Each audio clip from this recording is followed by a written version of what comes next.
হয় নমস্কাৰ। ৰাজ্যখনত চলিছে উৎকট গৰম আৰু এই উৎকট গৰমৰ মাজতে দেখা গৈছে আপোনাৰ শিঙিমাৰী প্ৰাথমিক স্বাস্থ্যকেন্দ্ৰত ৰাতিপুৱাৰ পৰা মানুহৰ আনিছেগৈ ভিৰ।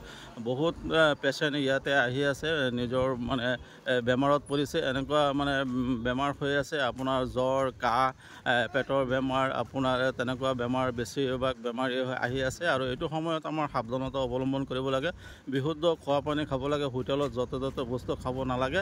আৰু আমাৰ প্ৰায় মানে চেষ্টা কৰিব লাগে যে ফিল্টাৰৰ পানী, বিশুদ্ধ খোৱা পানী খোৱাৰ কাৰণে।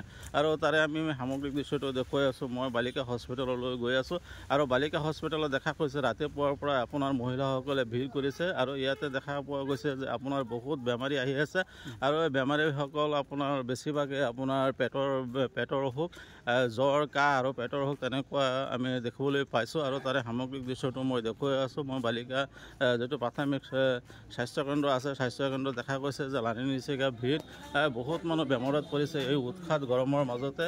আৰু এইটো সময়তে আপোনাৰ সাৱধানতা অৱলম্বন কৰিব লাগে, বিশুদ্ধ খোৱা পানী খাব লাগে। আৰু যিহেতু উৎখাত গৰম দিছে আৰু গৰমতে দেখা গৈছে বহুত মানুহ বেমাৰ ভুগি আছে। আৰু শিঙিমাৰী হস্পিটেলত দেখা গৈছে বহুতখিনি ভিৰ, বহুত পেচেণ্ট আহিছে।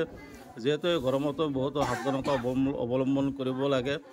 বিশেষকৈ দেখা গৈছে যে পেটৰ বেমাৰ, মূৰৰ বিষ আৰু তেনেকুৱা বহুত মানে পাতল পায়খানা তেনেকুৱা বহুত বেমাৰ হৈছে। ল'ৰা ছোৱালীৰ বেমাৰ দেখিবলৈ পোৱা গৈছে।